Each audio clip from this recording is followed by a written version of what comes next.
విశ్వవిఖ్యాత నట సార్వభౌమ టీడీపీ వ్యవస్థాపకులు దివంగత సీఎం ఎన్టీఆర్ కు భారతరత్న ఇవ్వాలని డిమాండ్ ఎప్పటినుంచో వినిపిస్తోంది. ఆయన కుమారుడైన హీరో ఎమ్మెల్యే నందమూరి బాలకృష్ణను ఈ మధ్య ప్రతిష్టాత్మకమైన పద్మభూషణ్ వరించింది. తాజాగా ఈ అవార్డులపై ఆసక్తికర వ్యాఖ్యలు చేశారు బాలకృష్ణ. తనకు పద్మభూషణ్ కాదు, తన తండ్రికి భారతరత్న రావాలని వ్యాఖ్యానించారు.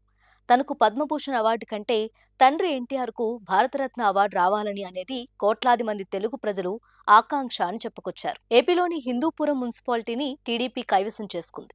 ఈ పార్టీకి కంచుకోటైన హిందూపురం మున్సిపల్ చైర్మన్ గా రమేష్ ఎన్నికయ్యారు. ఎంపీ పార్థసారథి, ఎమ్మెల్యే బాలకృష్ణ ఈ ఎన్నికల్లో పాల్గొని ఓటు వేశారు. ఎన్నికల్లో టీడీపీ గెలిచిన అనంతరం మీడియాతో మాట్లాడిన బాలకృష్ణ తనకు పద్మభూషణ్ రావటం కాదు, నాన్నకు భారతరత్న రావాలని అన్నారు. ఎన్టీఆర్ కు భారతరత్న అవార్డు ఖచ్చితంగా వస్తుందని ఆశాభావం వ్యక్తం చేశారు. తెలుగు ప్రజలే ఎన్టీఆర్ కు భారతరత్నను సాధిస్తారని ధీమా వ్యక్తం చేశారు. ఇక తనకు పద్మభూషణ్ అవార్డు రావడంపై సంతోషాన్ని వ్యక్తం చేసిన బాలకృష్ణ ఈ అవార్డు తనలో మరింత కసి పెంచిందని, ఇది తనకు సెకండ్ ఇన్నింగ్స్ గా భావిస్తానని చెప్పారు. తనకు ప్రతి పాత్ర ఛాలెంజింగ్ గా ఉంటుందని, తనకు తానే ఛాలెంజ్, తన పాత్రను తానే ఛాలెంజ్ గా తీసుకుంటానని అన్నారు. తన గురించి తాను తెలుసుకోవడమే గొప్ప విద్యగా చెప్పుకొచ్చారు. ఒకదానితో తృప్తి పడొద్దని, అవకాశాలు వస్తున్నాయి, ఆదరిస్తున్నారు కాబట్టి మనల్ని మనం ఎలా పదును పెట్టుకోవాలని, దానిపై ఆలోచించాలని అన్నారు.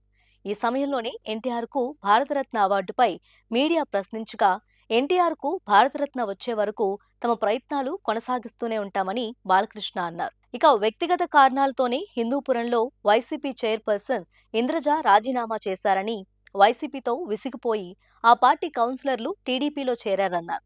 నియోజకవర్గంలోని ప్రతి వార్డుకు మంచినీటిని అందిస్తామని, కావాల్సిన నిధులు కేటాయిస్తామని అన్నారు.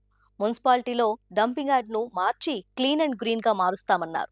హిందూపురం అభివృద్ధికి కోట్ల రూపాయలకు ప్రతిపాదనలు ప్రభుత్వానికి పంపించామని తెలిపారు బాలకృష్ణ.